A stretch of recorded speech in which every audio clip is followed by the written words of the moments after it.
कांग्रेस के वादों पर घमासान। तुष्टीकरण, वोट बैंक की राजनीति एक कांग्रेस के डीएनए में है। चुनावी हथियार बने मुसलमान। मजहब के आधार पर मुसलमानों को देना चाहते। नया है तराना, पुरानी है तान।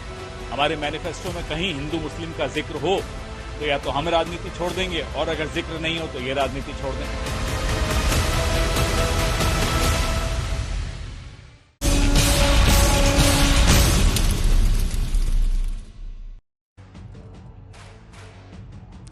नमस्कार, आप देख रहे हैं हल्ला बोल। आपके साथ मैं हूं अंजना ओम कश्यप। लड़ाई छिड़ चुकी है। चूंकि अभी पहले दौर का मतदान खत्म हुआ है, 102 सीटों पर सिर्फ वोटिंग हुई है और दूसरे फेज की वोटिंग अब बहुत करीब आ रही है। तमाम पार्टियां अपनी पूरी ताकत झोंक रही है। विपक्ष का बार बार यह आरोप लग रहा है कि कांग्रेस पार्टी पर निशाना इसलिए जानबूझकर साधा जा रहा है घोषणा पत्र के मद्देनजर, ताकि आने वाले वक्त में बेहतर परफॉर्मेंस हो।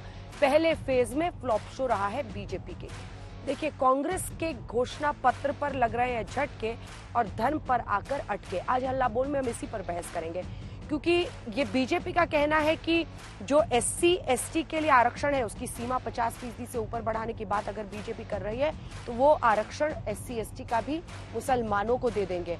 अब कांग्रेस पार्टी ये पूछ रही है कि मुस्लिम हमने कहाँ लिखा है, कहाँ पर ऐसे वादे किए। बहुत सारे आरोप दोनों तरफ से, और आप समझ ही रहे होंगे कि एक तो ये गर्मी है, ऊपर से ये चुनावी पारा कहां पर ले जा रहा है और तमाम पार्टियां पूरी ताकत झोंक रही है। एक तरफ नरेंद्र मोदी को हैट्रिक लगाने से रोकने के लिए पूरी जुगत लगाई जा रही है, तो दूसरी तरफ बीजेपी अपने लक्ष्य को पाने के लिए साम दाम दंड भेद हर तरीके से आगे बढ़ रही है। ये रिपोर्ट देखे फिर गौरव भाटिया राष्ट्रीय प्रवक्ता बीजेपी के और आलोक शर्मा राष्ट्रीय प्रवक्ता कांग्रेस पार्टी के होंगे आमने सामने। आरक्षण का जो हक बाबा साहब ने दलित, पिछड़ों और आदिवासियों को दिया, कांग्रेस और इंडिया अलायंस वाले उसे मजहब के आधार पर मुसलमानों को देना चाहते थे। प्रधानमंत्री मोदी समेत पूरी बीजेपी कांग्रेस पर हमलावर है। तुष्टीकरण के हथियार से वार कर रही है और SC ST का हक मारकर मुसलमानों को आरक्षण देने की कोशिश का आरोप लगा रही है।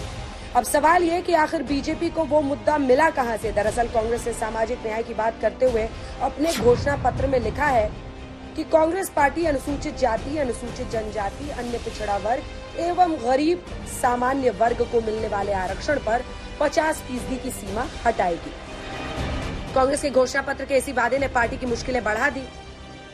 SC ST को और OBC को मिला हुआ अधिकार छीन करके वोट बैंक की राजनीति के लिए औरों को देने का खेल किया।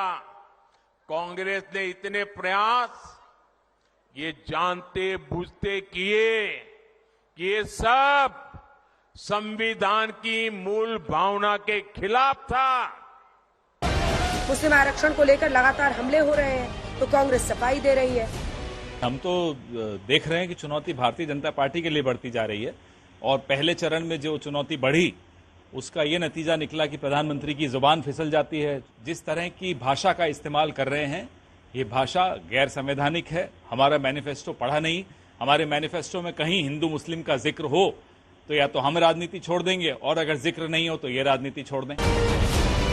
बात सिर्फ मुस्लिम आरक्षण की नहीं है। कांग्रेस ने अपने घोषणा पत्र में सामाजिक न्याय की बात करते हुए लिखा, कांग्रेस राष्ट्रव्यापी आर्थिक सामाजिक जाति जनगणना करवाएगी। इसके माध्यम से कांग्रेस जातियों, उपजातियों, उनकी आर्थिक सामाजिक स्थिति सबका पता लगाएगी। घोषणा पत्र के वादों को राहुल गांधी के बयान ने ताकत दी। देश का एक्सरे कर देंगे, दूध का दूध, पानी का पानी हो जाएगा। पिछड़े वर्ग को, दलितों को, आदिवासियों को, गरीब जनरल कास्ट के लोगों को, माइनॉरिटीज को पता लग जाएगा कि इस देश में उनकी भागीदारी कितनी है। इसके बाद हम फाइनेंशियल और इंस्टीट्यूशनल सर्वे करेंगे, पता लगाएंगे हिंदू किसके हाथों में है, कौन से वर्ग के हाथ में है। राहुल के बयान के बाद प्रधानमंत्री मोदी ने आरोप लगाया कि कांग्रेस की नजर महिलाओं के मंगल सूत्र तक पहुंच गई है। उन्होंने मैनिफेस्टो में तो लिखा है कि आपकी संपत्ति का सर्वे करेंगे। हमारी माताओं बहनों के पास जो स्त्री धन होता है, जो मंगलसूत्र होता है, उसका सर्वे करेंगे। और फिर उनके एक नेता ने तो भाषण में कहा, एक्सरे किया जाएगा। क्या स्त्री धन पर हाथ लगा सकते हैं क्या मंगलसूत्र पर हाथ लगा सकते हैं क्या? ये पंजे की ये ताकत। बात बढ़ी तो कांग्रेस ने बीजेपी पर समाज को तोड़ने की राजनीति का आरोप लगाया।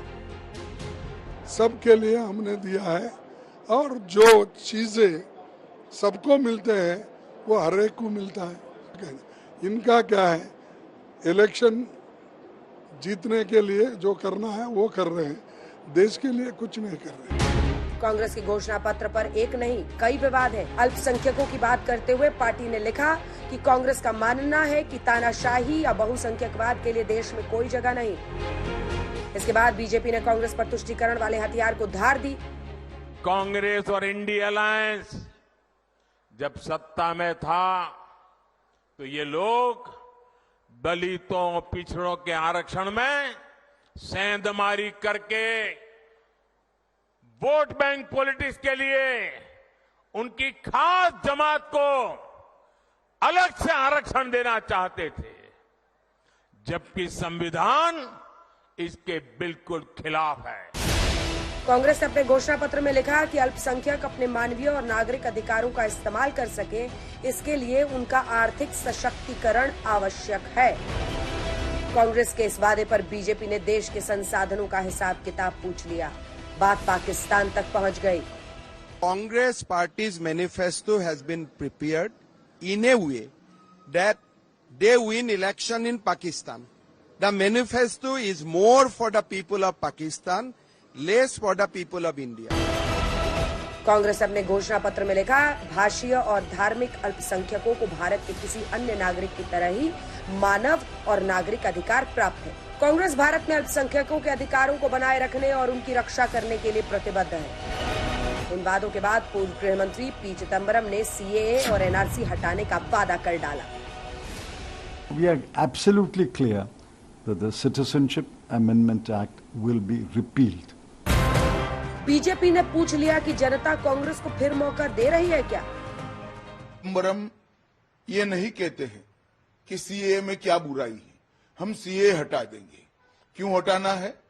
क्योंकि उनको अपनी माइनॉरिटी की पॉलिटिक्स करनी है, माइनॉरिटी वोट बैंक को मजबूत करनी है। भारतीय जनता पार्टी अपने सिद्धांतों पर अटल है। हम किसी के साथ अन्याय नहीं करेंगे, सबके साथ न्याय करेंगे, परंतु तुष्टीकरण भी किसी का नहीं करेंगे। घोषणा पत्र तो हर चुनाव में जारी किए जाते हैं, हर पार्टी करती है, लेकिन ये शायद पहला मौका है जब किसी पार्टी के घोषणा पत्र को विरोधियों ने सियासी हथियार बना लिया है। आज तक ब्यूरो। आइए चर्चा की शुरुआत करते हैं। गौरव भाटिया जी राष्ट्रीय प्रवक्ता बीजेपी के हमारे साथ जुड़ गए हैं, आलोक शर्मा जी राष्ट्रीय प्रवक्ता कांग्रेस पार्टी के हमारे साथ जुड़ गए हैं, और प्रोफेसर नवल किशोर आरजेडी का पक्ष हमारे साथ रखेंगे, प्रवक्ता जुड़ गए हैं। सत्य प्रकाश मिश्रा जी लगता है स्टूडियो पहुंच गए हैं जेडीयू के नेता चर्चा में शामिल होने के लिए। गौरव भाटिया जी, ये विपक्ष का एक साथ आरोप भारतीय जनता पार्टी पर कि पहले फेज की 102 सीटों में आप लोग डर गए हैं और इसीलिए पूरी स्ट्रैटेजी में अब ध्रुवीकरण और धर्म के इर्द गिर्द अपनी राजनीति को आगे ले जा रहे हैं, क्योंकि यही आपका आसरा है जिसके जरिए आप अपने लक्ष्य को पा पाएंगे। विपक्ष के इस आरोप पर आपका जवाब, और साथ ही कौन सी वो लाइनें हैं जिसके आधार पर आपका कहना है कि जो बहुसंख्यक हैं उनकी संपत्ति, उनका मंगलसूत्र मुसलमानों को दे देगी कांग्रेस पार्टी?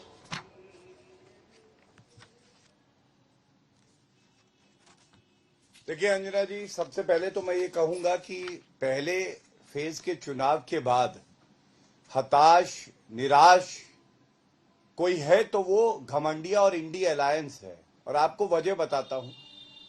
हम तो अभी सीना चौड़ा करके कह रहे हैं कि भाजपा की 370 से ज्यादा सीटें आएंगी, और प्रथम फेज के मतदान के बाद तो अब हमें यकीन हो गया है कि एनडीए 400 पार ही नहीं 425 पार हो जाएगा। लेकिन निराश कौन है? निराश वो लोग हैं जो भारत को तोड़ना चाहते हैं। मुसलमानों से प्यार है, और मैं अल्पसंख्यक नहीं कहूंगा, मैं मुसलमान कहूंगा, क्योंकि तुष्टीकरण की राजनीति मुसलमानों के साथ की जाती है। हिंदुओं से नफरत है और साथ में देश को कमजोर करना और बांटना है। और अब मैं आपको बताता हूं इनका जो मैनिफेस्टो है, उसमें आपने पूछा कि ये मंगलसूत्र कहां से आया है। देखिए, इंडिया अलायंस जो है, इंडिया अलायंस, इसमें टीएमसी भी है ना। संदेश खाली की जो महिलाएं हैं उनसे पूछिए उनके मंगलसूत्र कैसे टीएमसी के हेडक्वार्टर में उतरवाए गए, किस तरह से दुराचार हुआ। और जब ये कहते हैं मैनिफेस्टो में माइनॉरिटीज, तो वो माइनॉरिटीज नहीं है, वो मुस्लिम है। लेकिन क्योंकि आज भारत का जागरूक नागरिक नकारता है ऐसी राजनीति को जहां पे माइनॉरिटीज में इनको सिर्फ मुसलमान दिखाई देता है, 55 साल सत्ता में रहे, तो इसलिए मजबूरन इन्हें अब माइनॉरिटीज लिखना पड़ता है। लेकिन तब भी आपने जो सवाल पूछा उस पर उत्तर देता हूं। प्रश्न 6 इनके मैनिफेस्टो का कहता है कि हम आर्थिक, सामाजिक, जाति जनगणना सर्वे करवाएंगे, और साथ में 28 में ये कहते हैं कि जो धन सामने आएगा, धन और आय के मामले में बढ़ती असमानता का समाधान करेंगे। अब जो कांग्रेस पार्टी अपने आप को मुस्लिम पार्टी बता चुकी है, जिसके प्रधानमंत्री कांग्रेस पार्टी के रहे मनमोहन सिंह जी ने लाल किले की प्राचीर से कहा है कि पहला हक देश के संसाधनों पे अल्पसंख्यकों का और खासकर मुसलमानों का है। अगर वो सर्वे करवाएंगे तो ये सर्वे में जो रुपया आएगा दलित का, एससी का, ये छीन कर किसको देंगे? रोहिंग्या को। रोहिंग्या को क्यों? क्या ये सत्य नहीं है कि ये घुसपैठिए सारे के सारे जो आए वो कांग्रेस के शासनकाल में आए? और अगर आज हम सख्त कानून लाते हैं, अगर हम बात करते हैं सीए कि हिंदू अगर प्रताड़ित हो रहा है तो उसको नागरिकता देंगे, तो इनको दर्द होता है। मैं बस बात खत्म कर लूं, बहुत महत्वपूर्ण बात कहने जा रहा हूं।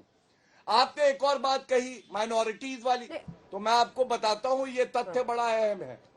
माइनॉरिटीज कमीशन है अंजना जी, माइनॉरिटीज कमीशन में 1993 में अपॉइंटमेंट किया इन्होंने मोहम्मद सरदार अली खान मुस्लिम, 1996 में डॉक्टर ताहिर महमूद मुस्लिम, उसके बाद 2006 में मोहम्मद हमीद अंसारी जी मुस्लिम, मोहम्मद शफी कुरैशी जी मुस्लिम, उसके बाद 2011 में किया वजाहत हबीबुल्लाह मुस्लिम। सिख नहीं मिला, लेकिन हमने जब अपॉइंटमेंट किया तो मैं आपको बताऊं त्रिलोचन सिंह 2003 में सिख मिला, वो भी माइनॉरिटी है। और अब जो है वो हमने इकबाल सिंह लालपुरा, वो सिख है, माइनॉरिटी है। आज ये सवाल नहीं पूछा जाएगा, लिखते तो माइनॉरिटी हो लेकिन एम का मतलब केवल मुस्लिम रखते हो। ये उदाहरण तथ्यों के साथ आलोक जी जवाब देंगे, अगर दम हो तो काट के दिखाए इस उदाहरण। आलोक जी वो कह रहे हैं अनेकों उदाहरण के, ठीक है गौरव जी अब रुक जाइए, वो अनेकों उदाहरण के जरिए ये कह रहे हैं कि आपका पूरी पार्टी का कंपस मुसलमानों की तरफ झुका हुआ है। उन्होंने इधर उधर शब्द नहीं किए हैं, सीधा कह रहे हैं कि आपकी पूरी पार्टी का जो कंपस है वो मुसलमानों की तरफ झुका हुआ है। देखिए, मुझे लगता है कि सबसे पहले तो आज तक के तमाम दर्शकों को हनुमान जयंती की बहुत बहुत बधाई हो। उसके बाद दूसरी बात मैं कहना चाहूंगा, शायद मेरे काबिल साथी को ये नहीं पता कि 10 साल तक देश के प्रधानमंत्री सिख रहे, लेकिन हमने कभी ये नहीं कहा कि हमने सिख को बनाया या सिख बना। हमने ये कहा कि वो काबिल थे, वो इसलिए बने। हमने राष्ट्रपति से लेकर प्रधानमंत्री से लेकर और विधानसभा से लेकर और संसद तक सब माइनॉरिटीज को वहां तक समान स्थान दिया। लेकिन शायद बीजेपी वाले सब लोग एंटायर पॉलिटिकल साइंस के स्टूडेंट हैं, इनको पता नहीं है कि देश के प्रधानमंत्री 10 वर्ष तक कौन रहे थे। खैर, वापस आता हूं। इन्होंने बड़ी चतुराई से एक वाक्य पढ़ा, झूठा सच्चा, क्योंकि मोदी जी कहते हैं ना, झूठ बोलो, बार बार बोलो, झूठ बोलो, बार बार बोलो। मोदी जी ने सबको सिखा दिया कि झूठ बोलो और बार बार बोलो। अंजना जी, आज तक के दर्शकों को मैं क्लियर कर देना चाहता हूं कि देश के प्रधानमंत्री ने बिल्कुल सफेद झूठ बोला, और मंगलसूत्र जैसी पवित्र चीज तक जाकर पहुंच गए ये लोग, इनको थोड़ी सी भी लज्जा नहीं आई। कांग्रेस राष्ट्रव्यापी आर्थिक, सामाजिक, जाति गणगणना कराएगी, आर्थिक और सामाजिक दोनों। इसके माध्यम से कांग्रेस जातियों, उपजातियों और उनकी आर्थिक सामाजिक स्थिति का पता लगाएगी। जनगणना से प्राप्त आंकड़ों के आधार पर कांग्रेस उनकी स्थिति में सुधार के लिए सकारात्मक कदम उठाएगी। अब इसमें कहां माइनॉरिटी है, कहां मुस्लिम है, कहां डिस्ट्रीब्यूशन ऑफ रिसोर्सेज है, लेकिन देश के प्रधानमंत्री का तो नारा ही है कि झूठ बोलो और बार बार झूठ बोलो। सर्वे तो नीतीश कुमार जी ने भी कराया था, उनके साथ मिलकर सरकार चला रहे हो। यही तो सर्वे था, वो जातीय और जिस तरह से आर्थिक सर्वेक्षण था, और आर्थिक आधार पर जो पिछड़े थे उनको 10% आरक्षण तो आप ही की सरकार ने 2015-16 में दिया था। वो एक अलग बात है कि भर्ती नहीं होती है, आजकल भर्ती बंद है। देश के प्रधानमंत्री ने झूठ भी बोला, देश के साथ जिस तरह से उन्होंने विभाजनकारी वक्तव्य दिया, ये पूरी तरह से बताता है कि आप पूरी तरह से पहले चरण के जो मतदान हुए हैं उसमें अब अडानी की सरकार बनने नहीं जा रही। इस बार हिंदुस्तानियों की सरकार बनेगी, और जितना इन्होंने पैसा अडानी और अंबानी और तमाम उद्योगपति अपने मित्रों का माफ किया है, उतना ही पैसा, उतना ही धन हम गरीबों में बांटेंगे तमाम योजनाओं के तहत, उनके शिक्षा पर, उनके स्वास्थ्य पर। लेकिन डर अच्छा लगा, पहली बार इलेक्शन कमीशन के पास 17,000 चिट्ठियां पहुंची हैं अंजना जी, 17,000 चिट्ठियां जो वक्तव्य उन्होंने दिया। हम हर बार सोचते हैं कि मोदी जी शायद अब इससे नीचे नहीं जाएंगे वक्तव्य देने में, चाहे वो 80-20 हो, शमशान कब्रिस्तान हो, ईद दिवाली हो, दंगाइयों को कपड़े से पहचानना हो। लेकिन जब जब चुनाव आता है अंजना जी, तब तब पूरी तरह से ये लोग जिस तरह का खेल खेलते हैं, पूरे विश्व में आज भारत की नाक कट रही है। हम हिंदुस्तानियों की सरकार बनाएंगे, अडानी की सरकार नहीं बनेगी। पहले चरण के बाद मोदी जी को पता चल गया कि बीजेपी रूलिंग स्टेट्स में आरएसएस ने भी हाथ खींच लिया। और गौरव जी वो कह रहे हैं कि बीजेपी डर गई है पूरी तरह से, जिस तरह वो कह रहे हैं बीजेपी डर गई इसलिए इस तरह के बयान। हाँ, मैं अंजना जी मेरी बात तो पूरी हो जाने दीजिए, आपने 1 मिनट भी नहीं दिया मुझे। देखिए ये तो गलत बात है अंजना जी। अच्छा पूरी हो जाने दीजिए, एक लाइन रुक जाइए। मतलब सारा समय भी आप बीजेपी को देंगे प्रोमो में। गौरव जी 1 सेकंड रुक जाइए, पूरा कर लीजिए। मुझे लगा आपने पूरा कर लिया है। 4-5 बोल ले अंजना जी, आपका सम्मान है। हाँ बोलिए, चलिए बोलिए। नहीं अंजना जी, मतलब बिल्कुल ही देखिए, चुनाव पूरी तरह से कहां से शुरू हुआ? मोदी जी ने शुरू किया कहां से? मछली से, मटन से, मुस्लिम लीग, मायोवाद, पाकिस्तान, मुसलमान, नफरत, ये तमाम शब्द लेकर आए। कौन? भाजपा के लोग लेकर आए। आज मैनिफेस्टो में इनको एक शब्द नहीं मिल रहा कि कहीं पर मुसलमानों की बात हो, कोई भी चीज हो। अरे देश के प्रधानमंत्री हैं भाई, आप पूर्ववर्ती प्रधानमंत्री के लिए भी झूठ बोल रहे हैं कि उन्होंने ऐसा बोला कि संसाधन दे दिए जाएंगे। 2006 का वक्तव्य था, 2014 तक प्रधानमंत्री रहे वो। 8 वर्षों में कितने संसाधन दे दिए? और अगर संसाधन दे दिए थे तो वापस क्यों नहीं करवाए वो संसाधन? क्यों नहीं उनके खिलाफ कार्रवाई की आप लोगों ने? जब जब चुनाव आता है, तुष्टीकरण, हिंदू मुस्लिम, पूरे समाज को बांटना, पूरी तरह से अगर आज किसी भी वर्ग को मानवीय आधार पर आर्थिक सशक्तिकरण की कोई बात कर रही है अब तो कांग्रेस पार्टी, तो उसमें क्या गलत? 10 सेकंड कह रहे आप कहते हैं सब माइनॉरिटी का मतलब मुस्लिम, मतलब आप लोग क्या ब्रह्म ज्ञानी है क्या? क्या हमारे वक्तव्य में अगर यहां पर मैनिफेस्टो में माइनॉरिटी शब्द है तो उसका मतलब मुस्लिम है? जबरदस्ती मुस्लिम हिंदू करना, चुनाव को पूरा घसीटना हिंदू मुसलमान पर, कोई मुद्दा नहीं। 10 साल तक निकम्मी सरकार रही है। 10 वर्षों के बाद आज सांसद घुस नहीं पा रहे हैं क्षेत्र में। ओम बिरला जैसे लोगों को भगा दिया जा रहा है गांव से, और उसी का पूरा यह है कि ये लोग पूरी तरह से आज केवल और केवल जो अपना पुराना पैतरा होता था उस पर आ गए। हम आज फिर कहते हैं जनता से, और जनता भी उसी पर वोट दे रही है। महंगाई, बेरोजगारी, चीन की घुसपैठ, इलेक्टोरल बॉन्ड्स, इनसे कैसे ध्यान भटकाया जाए, ये मोदी जी की चाल है। लेकिन जनता हमसे ज्यादा समझदार है। मोदी जी का नारा है झूठ बोलो, बार बार बोलो, 7-8 झूठ मिनट से बोलो, झूठ बोलो, आप नहीं करा उसी पर चल रहे हैं मोदी। इनको सम्मान और जनता इस बार इनको झूठ को, इनके झूठ को नहीं सहन करेगी। जवाब सुनिए गौरव जी। गौरव जी अब जवाब दीजिए। है नहीं, बोलते रहना है, दिहाड़ी शब्दों से मिलती है। धन्यवाद। देखिए मैंने सवाल क्या पूछा था, मैंने इनसे सवाल पूछा, माइनॉरिटीज कमीशन, आपने 6 अध्यक्ष नियुक्त किए। माइनॉरिटीज तो भारत में सिख है, जैन है, क्रिश्चियन है, पारसी हैं, बौद्ध हैं, आपने क्यों नहीं चुना? 6 बार आपने नियुक्त किया, केवल मुसलमान मिले आपको, इसीलिए इनके लिए माइनॉरिटीज इज इक्वल टू मुस्लिम। इसमें बताइए और के प्रधानमंत्री ने अब देखिए अंजना जी, ये गलत बात है, ये बौखलाए हुए बिल्ले की तरह है, ये खिसियानी बिल्ली है, खंबा नोच रही है। नहीं, आप बताइए, शांत कराइए बीच में इनको। नहीं, बीच में नहीं। शांत कराइए, बैठा हूँ, हिंदी वर्जन भी, इनको इंग्लिश शांत कराइए। आपके मैं बीच- मैं की डिबेट। ठीक है, ठीक है, बारी बारी से एक एक करके बोलिएगा, तभी बात सबकी आएगी। आलोक जी, आपके बीच में उन्होंने नहीं बोला, वो अपनी बारी का इंतजार कर रहे थे। अकोला में विपक्ष पर गृह मंत्री अमित शाह का हमला है। बहुमत संविधान बदलने के लिए इस्तेमाल हमने नहीं किया, धारा 370 बदलने के लिए बहुमत का इस्तेमाल किया। कांग्रेस ने धारा 370 को अवैध संतान जैसा पाला। गृह मंत्री अमित शाह ने अभी अभी कांग्रेस पर अटैक किया है। वो कह रहे हैं कि बहुमत का हमने इस्तेमाल संविधान बदलने के लिए नहीं किया, धारा 370 हटाने के लिए किया, जिसे कांग्रेस ने अवैध संतान की तरह इतने दशकों तक पाला। अकोला में वो अपनी रैली में कह रहे थे। गौरव जी जल्दी से अपनी बात पूरी कीजिए। वो यही पूछ रहे हैं दोनों मैनिफेस्टो दिखाकर कि कहाँ ऐसा लिखा है। अब देखिए अंजना जी, हाँ, मैं बता रहा हूं कहाँ ऐसा लिखा है, अभी सब स्पष्ट हो जाएगा अगर बीच में नहीं टोकेंगे। इन्होंने जो बातें उठाई, इन्होंने कहा हमने सिख प्रधानमंत्री दिया। सिख प्रधानमंत्री तो आपने दिया, लेकिन उनको इज्जत देना भूल गए। ऑर्डिनेंस पास हुआ, फाड़ दिया राहुल गांधी ने, दिखा दी कि उनकी क्या हैसियत है। देश का प्रधानमंत्री कैबिनेट पास करता है, आप ऑर्डिनेंस फाड़ देते हो। आप कह रहे हैं झूठ बोल रहे हैं। अरे झूठ केवल एक व्यक्ति ने बोला, राहुल गांधी ने रफेल में और सर्वोच्च न्यायालय में माफी मांगी। अब मैं दो बड़ी बातें तुष्टीकरण की राजनीति में बताता हूं। अंजना जी, ये तारीख आप लिख लीजिए, 5 मार्च 2014 मॉडल कोड ऑफ कंडक्ट लागू हो चुका था। कांग्रेस पार्टी को पता था वो जाने वाली है, लेकिन तुष्टीकरण करना था, वोट चाहिए थे।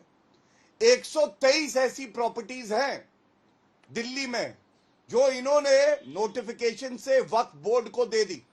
सवाल ये पूछा जाएगा, जिस दिन मॉडल कोड ऑफ कंडक्ट लागू हुआ, ये 123 जो प्रॉपर्टीज थी जिनकी कीमत कई हजार करोड़ है, क्यों तुमने वक्फ बोर्ड को दे दी? इसका उत्तर सोनिया गांधी देंगी या मनमोहन सिंह जी देंगे या यहां बैठे प्रवक्ता देंगे। तीसरी बात बताता हूं, एक प्रश्न पहले, एक अभी पूछा, एक और बताता हूं। आप इनके मैनिफेस्टो देखिए। इन्होंने कहा ना इंडियन नेशनल कांग्रेस, ये क्या मैनिफेस्टो लाई है? अरे आप सीएए के साथ हैं या सीएए के खिलाफ हैं? कुछ नहीं बताएंगे, लेकिन सीएए का विरोध करेंगे। टीएमसी ने कहा सीएए को वापस ले लेंगे। अरे ना तुम्हारी सरकार आएगी ना वापस ले पाओगे। लेकिन ममता बनर्जी ये कहती हैं कि भैया हम लागू नहीं होने देंगे यूसीसी को। पूछा नहीं जाएगा। संविधान अनुच्छेद 44 कहता है यूसीसी होना चाहिए। सीएए संसद द्वारा पारित एक कानून है, और इसी तरह से डीएमके ये विरोध करती है सीएए का। और इनकी लेफ्ट, इनकी साथी, वो कहती है सीएए का विरोध करते हैं, और यूएपीए जो आतंकवाद से लड़ने के लिए जरूरी है, हम उसको भी जो है हटाएंगे। अंजना जी, आप मुझे बताइए क्या मजबूरी है कांग्रेस पार्टी की? मैं अपनी बात खत्म कर रहा हूं। जवाब सुनिए गौरव जी। आप बताइए, कर्नाटका में मुझे बाकी दोनों मेहमानों के पास भी जाना है। आलोक जी, पॉइंट वाइज मैं बात पूरी कर लूं। एसडीपीआई का समर्थन क्यों लिया बताइए? मैं पॉइंट वाइज उत्तर दे एसडीपीआई देता का हूं। समर्थन क्यों लिया? सबसे पहले आतंकवादी चीज तो यही है कि वक्त, ठीक है, मैं उत्तर देना चाहूंगा। पॉइंट वाइज उत्तर दीजिएगा। सबसे पहले माइनॉरिटी पीएम पर उन्होंने सीधा कहा कि उनका बनाया हुआ ऑर्डिनेंस फाड़ दिया राहुल गांधी ने। पॉइंट वाइज जो उन्होंने कहा, छोटा सा जवाब दे दीजिए, फिर बाकी दोनों मेहमानों के पास। देखिए, मुझे लगता है कि ऑर्डिनेंस के बारे में बहुत बार चर्चा हुई, उस तरीके के ऊपर डिस्कशंस हो सकती हैं, लेकिन वो जो काम किया गया उसके बाद कई लोग ऐसे थे जिनके ऊपर राजनीतिक रोटियां बीजेपी सेकती है, वो लोग जेल के अंदर गए। 123 वक्फ बोर्ड की प्रॉपर्टीज अगर दे दी थी तो 10 साल से आप यहां पर सरकार में बैठकर क्या पकौड़े तल रहे थे? आप लोग वापस क्यों नहीं कर लिया? सैकड़ों वक्फ बोर्ड की प्रॉपर्टीज आज भी केंद्र सरकार और राज्य सरकार के अधीन है। क्या ये सच नहीं है? दिल्ली के 5 सितारा कई होटल वक्फ बोर्ड की प्रॉपर्टी पर है, क्या ये सच नहीं है?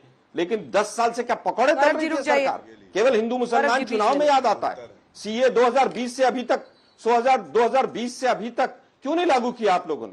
एनआरसी पे हेमंत बिस्व शर्मा आपके खिलाफ कह रहे हैं कि हम एनआरसी यहां पर लागू नहीं करेंगे। क्या इसका कोई जवाब है इनके पास? धारा 370 के ऊपर बार बार डिस्कशन हुआ कि उसके ऊपर देश के प्रधानमंत्री से लेकर गृह मंत्री से सब झूठ बोलते हैं। उसमें 2 बदलाव किए गए और 2 बदलाव में से भी एक जो है वो 15 साल टाल दिया गया। क्या ये सच नहीं है? क्या उससे पहले 36 ऐसे बदलाव नहीं हुए? क्या वहां पर 2 प्रधानमंत्री थे, उनको एक नहीं किया गया? तमाम चीजें नहीं की गई। लेकिन जिस चीज से वोट मिलती है उसके ऊपर केवल बात करेंगे। चीन के ऊपर बात नहीं करेंगे, घुसपैठ करके बैठा हुआ है। महंगाई के ऊपर बात नहीं करेंगे, बेरोजगारी के ऊपर बात नहीं करेंगे, पेपर लीक के ऊपर बात नहीं करेंगे, नोटबंदी के ऊपर बात नहीं करेंगे, जीएसटी के नोटिस, इनकम टैक्स और सीबीआई ईडी के दुरुपयोग पर बात नहीं करेंगे। किस तरह से मुद्दों को भटकाया जाए, ये पूरा का पूरा अमला इस काम पर लगा हुआ है। मैं फिर 1 घंटे का शो है, मैं पूछना चाहूंगा, देश के प्रधानमंत्री ने झूठ बोला कि इसके अंदर कहीं पर भी प्रॉपर्टीज को बांटने की बात हो या किसी भी तरह से मंगलसूत्र की कोई बात हो।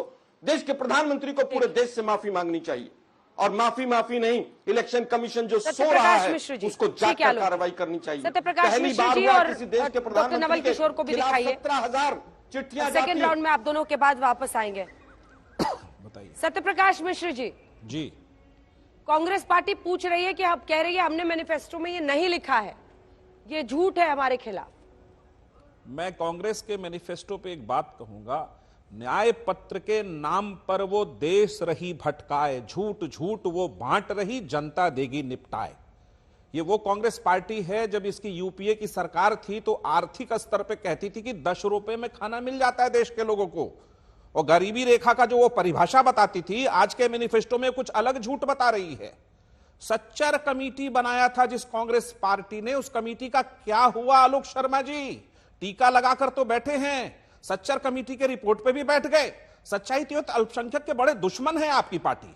अल्पसंख्यकों को कभी कोई राहत इस देश में आपकी पार्टी ने दिया नहीं है, लड़ाया है, ठगने की कोशिश की है, आरक्षण के गेट से घुसा करके उनको बेवकूफ बनाने की कोशिश की है। विभेदीकरण राजनीति में कांग्रेस इस देश में सबसे आगे रही है, आजादी से लेकर अब तक।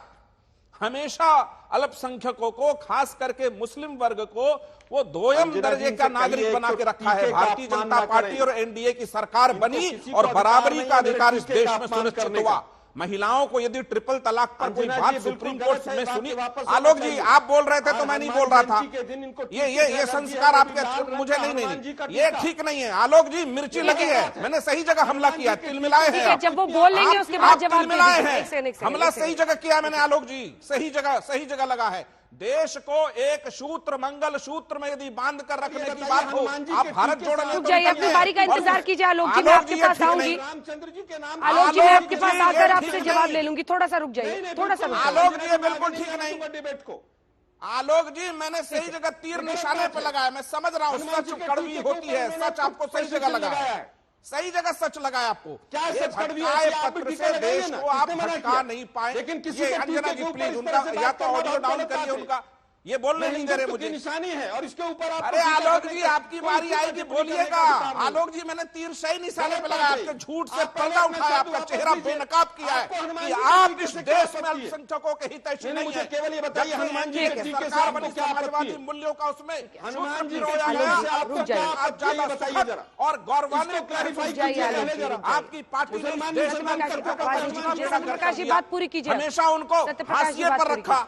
देश में जब भारतीय जनता पार्टी एनडीए की सरकार पहली बार अटल बिहारी वाजपेयी के नेतृत्व में बनी और नरेंद्र मोदी जी के नेतृत्व में बनी, तो अल्पसंख्यक वर्ग की महिलाएं भी आज आके बढ़ करके काम कर रही हैं। आपने महिलाओं के लिए क्या किया? कुछ नहीं। आप आज कह रहे 1 लाख रुपए देंगे, अरे वो महिला सर उठाकर घूमी जिस दिन 15 अगस्त के परेड को इसने हिंदुस्तान के सरजमीन पर सामने से आकर लीड किया। आपने कभी किसी महिला को ऐसा मौका दिया क्या? आज 1 लाख का जप रहे माला। सच्चाई ये है आप झूठ बोल करके इस देश के नागरिक को, जनता को, मतदाता को भटकाने की कोशिश में है, और मतदाता समझदार है। आपके उस 10 साल की सरकार को देखा है जिसमें आप कहते थे 10 रुपए में खाना मिलता है। आपके तमाम नेता ये दावा करते थे, पहली बार दाल हो गया 150 रुपए किलो। आपकी सरकार थी उस समय, महंगाई चरम सीमा पर थी, आज महंगाई कंट्रोल्ड वे में है। आज दुनिया में यदि देश का डंका बज रहा है, मोदी जी का डंका बज रहा है, वो आपको नहीं दिखता। आप कह रहे नाक कटा रहे मोदी जी हर जगह, अरे नाक तो कटवा के आए आपके नेता पाकिस्तान में, जहां से समर्थन मांगा। ठीक है, अब डॉक्टर नवल किशोर बोलेंगे। ठीक है, सत्य जी हो गया। कैम्ब्रिज विश्वविद्यालय में राहुल गांधी जी ने जहां कहा कि हमारे देश में डेमोक्रेसी नहीं है, आप ऐसी बात करते हैं। टीका लगाइए, लेकिन आपके चेहरे से नकाब उतरा है और अभी चुनाव में नकाब और उतरेगा। अरे स्टूडियो में बैठने का फायदा मत उठाइए, ऑडियो नीचे कीजिए। ठीक है सत्य प्रकाश जी, अब सेकंड राउंड में नवल किशोर जी आपके पास आते हुए, देखिए हालांकि बीजेपी कहती है कि ट्रिपल तलाक के बाद बहुत सारे मुस्लिम भी हैं जो हमें वोट देते हैं, लेकिन विपक्ष ये कहता है कि नहीं, अब बीजेपी को कोई भी मुस्लिम मतदाता वोट नहीं देता है। अब सवाल ये है कि क्या एक प्रतिस्पर्धा है तमाम पार्टियों में जो गैर बीजेपी पार्टियां हैं कि मुस्लिम वोट उनको अपनी तरफ चाहिए, और इसीलिए बीजेपी कह रही है कि उनके तुष्टीकरण में तमाम सीमाएं लांघी जा रही हैं। आपका जवाब? देखिए अंजना जी, मैं तो सिर्फ दो बात कहना चाहता हूं इस तरह के राजनीति में कि हैट्रिक लगाने के लिए अब कोई हर ट्रिक उनका फेल कर चुका है मोदी जी का। इसलिए जो वास्तव में उनके डीएनए में है कि लोगों को विभाजन करके, नफरत फैलाकर, घृणा फैलाकर, और घृणा फैलाने में महिलाओं का मंगलसूत्र तक का इस्तेमाल कर दिया। वास्तव में उनकी मंशा है कि संविधान बदले, आरक्षण खत्म हो, और जिनको उन्होंने प्रत्याशी बनाया है खुलेआम तौर पे प्रचार के दौरान कहा है कि यह संविधान बदलना है, इसलिए 400 का सीट का आंकड़ा पार कराइए। और इसका इतिहास में भी है, 1977 में मुंगरी लाल रिपोर्ट के आधार पे जब कर्पूरी ठाकुर ने आरक्षण दिया तो भाजपा के पूर्व जन्म के जो लोग थे जनसंघी, वो लोग उनको भद्दी गालियां दी। 1990 में जब मंडल कमीशन लागू हुआ वो सरकार छोड़कर चले गए, सरकार गिरा दिए। जब लालू जी ने दलितों, पिछड़ों और वंचितों, अकलियतों को आवाज दी तो जनरल राज करके प्रचार करते हैं। ये सत्यप्रकाश जी क्यों नहीं बोलेंगे? उनको मालूम है कि सृजन घोटाला पे शांति और Muzaffarpur shelter home rape case जैसे, जिसमें कि तोंद वाले मूछ वाले की चर्चा थी, वैसे घिनौने सच को छुपाने के लिए नीतीश जी कुछ भी कर सकते हैं। ये बात सही है, तभी तो इतना झूठ बोलने का उनको मौका मिल रहा है। संगत का असर इसे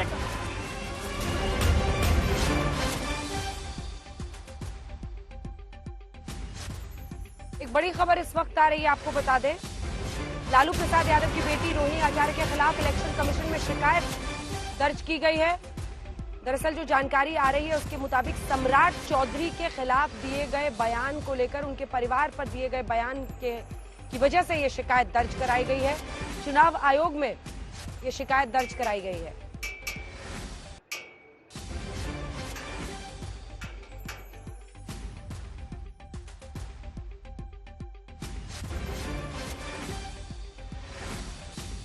आयोग में ये शिकायत दर्ज कराई गई है। जल्दी से एक रिएक्शन इस पर आपका नवल किशोर साहब, क्योंकि अभी अभी खबर आई और एक और आरजेडी के नेता की भी बात आई जिन्होंने चिराग पासवान की मां को लेकर कि उन्होंने किसी का परिवार उजाड़ा था। आखिर इस तरह के बयान देने की क्या जरूरत है?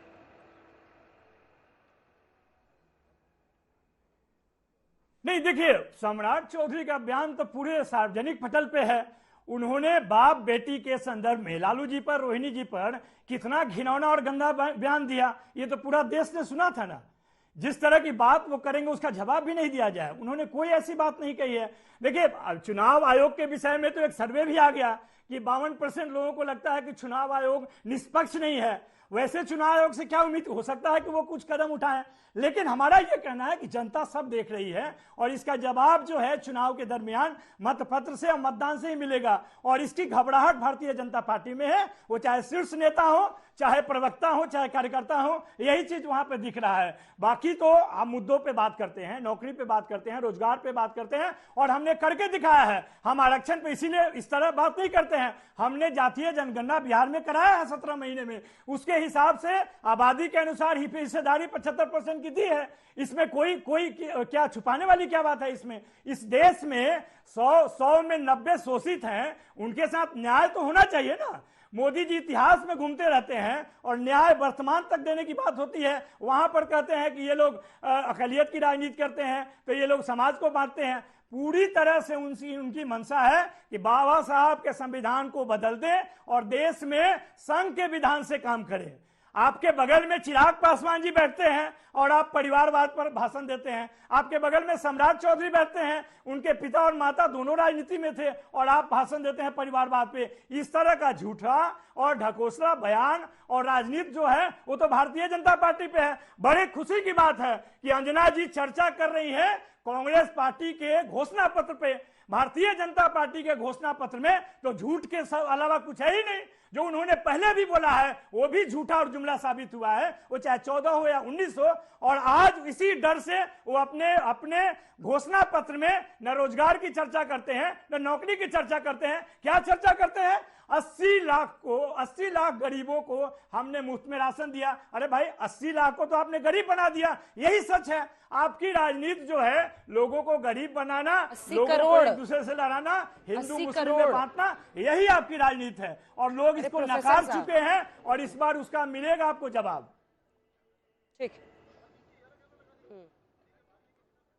ठीक है गौरव जी, जवाब दीजिए। 3 आरोप जो बड़े लगे, असल मुद्दों से जनता को भटकाने के लिए, चुनावों में डर कर ध्रुवीकरण कराने के लिए, आपके पास अब कुछ कहने को है नहीं जनता को, ये दोनों ने मिलकर आरोप लगाया, इसलिए अब ध्रुवीकरण का सहारा ले रहे हैं। ठीक है, सबसे पहले तो देखिए, जब ये कहते हैं कि ध्रुवीकरण हो रहा है तो मैं 2-3 बातें और बता दूं। क्या आज ये पूछा नहीं जाएगा कि मैं अभी बता रहा था पीएफआई बैन करा, वो 56 इंच की छाती श्री नरेंद्र मोदी जी की सरकार की थी, लेकिन एसडीपीआई जो उसका राजनीतिक संगठन है वो समर्थन कांग्रेस पार्टी को देता है। अंजना जी, आज 1 हफ्ता हो गया है, क्या खड़गे जी ने एक बार बोला कि नहीं एसडीपीआई से समर्थन नहीं लेना? राहुल गांधी ने बोला नहीं, बल्कि वायनाड में हमने देखा कांग्रेस ने अपने झंडे तक हटा दिए कि तुष्टीकरण हो और आईयूएमएल का समर्थन हमें मिलता रहे, और वही आईयूएमएल जिसके नाम में मुस्लिम आता है। क्या यह सत्य नहीं है कि तुष्टीकरण ऐसा वैसा नहीं, ऐसा कोई सगा नहीं जिससे कांग्रेस ने ठगा नहीं? सचर कमेटी रिपोर्ट आई 2006 में, 8 साल तक ठंडे बस्ते में रखे रहे, कुछ नहीं किया। और बात करते हैं ये मुसलमानों की। अरे नरेंद्र मोदी जी हैं जिन्होंने मुसलमानों, हिंदुओं को, सिखों को, ईसाइयों को, जैन को, बौद्ध को, सबको सम्मान दिया, और ट्रिपल तलाक की बात कर लेते हैं। आप बताइए, क्या आज ये पूछा नहीं जाना चाहिए? जैसा पी चिदम्बरम कह रहे हैं कि हम जो कानून पारित किए हैं भाजपा ने उसे वापस जो है कर देंगे, क्या ट्रिपल तलाक फिर से आ जाएगा? क्योंकि इनका मैनिफेस्टो कहता है अंजना जी कि जो पर्सनल लॉज हैं उनको हम मजबूत करेंगे। इसका मतलब ट्रिपल तलाक वापस आएगा, हलाला ठीक हो जाएगा, बहु विवाह का ये समर्थन करते हैं। और इतिहास गवाह है, शाह बानो का सर्वोच्च न्यायालय का जजमेंट आया और इन्होंने क्या किया? कानून ले आए कि किसी 60 साल की मुस्लिम महिला को उसका हक न मिले। मौलानाओं के दबाव में आ गए और नरेंद्र मोदी जी ने क्या किया? शाह बानो का केस आया और ट्रिपल तलाक को अपराध बना दिया। आज मामलों में कमी आ गई है। एक बात और बताता हूं, देखिए इनके ही मैनिफेस्टो से हिंदू नफरत की बू आती है। इनका मैनिफेस्टो पढ़ रहा हूं, अल्पसंख्यक लिखा है और उसके नीचे क्या लिखा है? भारत के इतिहास और लोकतांत्रिक परंपराओं को समझते हुए कांग्रेस का मानना है कि तानाशाही या बहुसंख्यकवाद के लिए देश में कोई जगह नहीं है। बहुसंख्यक हिंदू आतंकवादी है, ये बोला है इन्होंने। बहुसंख्यक बोलते हैं तो हिंदू, अभी क्या बोला राहुल गांधी ने? हिंदू धर्म में शक्ति होती है, शक्ति से लड़ना है। खड़गे जी कहते हैं सनातन जो है वापस आ जाएगा अगर मोदी जी आ जाएंगे। मैं पूछना चाहता हूं, मुसलमान दूध देने वाली गाय है, ममता बनर्जी ने स्वयं कहा है, और हिंदू नफरत करो, उनको आतंकवादी बताओ। अरे आज एक शेर की तरह नरेंद्र मोदी जी वो बात कह रहे हैं जो सुनने में आपको लगता है कि अटपटी है, लेकिन ये सत्य है। देश की जनता उसका स्वागत कर रही है, क्योंकि अगर कोई भुगता है तो वो भारत भुगता है, देश का नागरिक भुगता है, जब इन्हें बहुसंख्यक की चिंता नहीं हुई। ठीक है आलोक जी, 2014 में, ठीक है गौरव जी, आलोक जी, जब 2014 में 44 सीटें आई थी तो एंथनी कमेटी की रिपोर्ट ने हार के कारणों पर चर्चा की। उस कमेटी की क्या थी फाइंडिंग? क्या उस कमेटी ने साफ साफ नहीं कहा था कि पार्टीज माइनॉरिटी अपीजमेंट पॉलिसी यानी अल्पसंख्यक तुष्टीकरण की नीति ने सबसे ज्यादा काउंटर प्रोडक्टिव यानी नुकसानदायक साबित हुआ है? ये एंथनी कमेटी की रिपोर्ट थी। देखिए, एंटनी कमेटी की रिपोर्ट ना तो मैंने पढ़ी, और आपके पास कहीं आधिकारिक तौर पर हो तो जरूर मेरे पास भेजिएगा। ये भाजपा जो व्हाट्सएप पर ज्ञान देती है उस पर ज्यादा भरोसा मत कीजिएगा। आपके पास एंटनी कमेटी की अगर आधिकारिक रिपोर्ट हो तो जरूर मेरे पास एक प्रति भेजिएगा। लेकिन आज डर अच्छा लग रहा है। आज जिस तरह से हिंदुस्तानियों की सरकार बनने जा रही है और अडानियों की सरकार हटने जा रही है, आज जो 400 पार का नारा दिया जिस तरह से फेल हुआ, जिस तरह से आज पूरे देश के अंदर ये सिद्ध हो गया इनके तमाम जो लोकसभा के सांसद प्रत्याशी हैं उनके वक्तव्यों से कि इस संविधान को बदलना चाहते हैं, जिस तरह से आज पूरा देश ये जान गया है कि इनका असली चेहरा कौन सा है। पूरे वक्तव्य में आज तक के 1 घंटे के शो में मैं कह रहा हूं माइनॉरिटीज मंत्रालय आप चलाते हैं, लेकिन आज आप मुसलमान शब्द पर आ गए हैं और उसका सीधा सीधा कारण यह है कि किस तरह से नफरत और द्वेष पैदा किया जाए। लेकिन देश के प्रधानमंत्री तो मंगलसूत्र तक पहुंच गए। मैंने 2 सवाल पूछे अंजना जी कि इसमें मंगलसूत्र का कहां जिक्र है और हिंदुओं की प्रॉपर्टी लेकर मुसलमानों को कहां दे दी जाएगी। दोनों प्रवक्ता नहीं बता पाए, बल्कि उल्टा वो हनुमान जी के तिलक पर जाकर और अनाप शनाप बोलने लगे। 30 लाख रोजगारों की बात की है तो क्या ये अल्पसंख्यकों के लिए है, बहुसंख्यकों के लिए, क्या वहां पर लिखा हुआ है? लेकिन एमएसपी की गारंटी क्या किसानों को मिलेगी? वो किसान क्या हिंदू है या मुसलमान है? पहली नौकरी पक्की होगी वो हिंदू की होगी, मुसलमान की होगी, कहीं लिखा है? लेकिन आज ये सरकार पूरी तरह से डरी हुई है और जेडीयू के साथी के ऊपर तो मुझे तरस आता है। 2 बार हमारे साथ सरकार चलाई है 2014 के बाद। पॉपुलेशन कंट्रोल के ऊपर नीतीश जी के बयान के ऊपर क्या क्या बदतमीजी बीजेपी ने की थी उसको सबको भूल गए। शायद डीएनए पता चल गया होगा अब इन लोगों को अपना। ईडी सीबीआई के डर से रोज पाला बदलते हो और ऊपर से हमारे ऊपर आरोप लगाते हो। लेकिन मैं फिर कहूंगा आज भी बहुत जगह बहुविवाह भी है, आपने खत्म क्यों नहीं कर दिया? सत्यप्रकाश जी सिर्फ दो लाइन का जवाब, सिर्फ 2 लाइन का जवाब, सिर्फ 2 लाइन का जवाब। सत्य जी टाइम खत्म हो चुका है। अंजना जी सच्चाई ये है कि कोई भी पार्टी यदि अपने घोषणा पत्र में बहुसंख्यकवाद वर्सेस अल्पसंख्यकवाद अगर लिखेगा तो देश इस पर विचार करेगा। विभेदीकरण सब्जेक्ट मैटर नहीं हो सकता है किसी भी मैनिफेस्टो का। कोई राष्ट्रीय पार्टी ये हरकत करे इस देश में ये शर्म का विषय है। इसी के साथ बहस का अंत करते हैं। देश दुनिया की बाकी खबरों के लिए देखते रहिए आज तक। लेकिन एक बार फिर से आपको याद दिला दें, आज रात 8 बजे यहां भोपाल से झीलों के शहर से आप देखेंगे राज तिलक, जब नेता और जनता होंगे आमने सामने यहां के मुद्दे उठाने के लिए। ये एक ऐसी सीट है जिस पर 1984 के भोपाल गैस ट्रेजेडी के बाद कांग्रेस वापसी नहीं कर पाई, बीजेपी का गढ़ बन गया। लेकिन इसी के साथ जनता क्या सवाल पूछती है, रात 8 बजे का करिए इंतजार, देखते रहिए आज तक।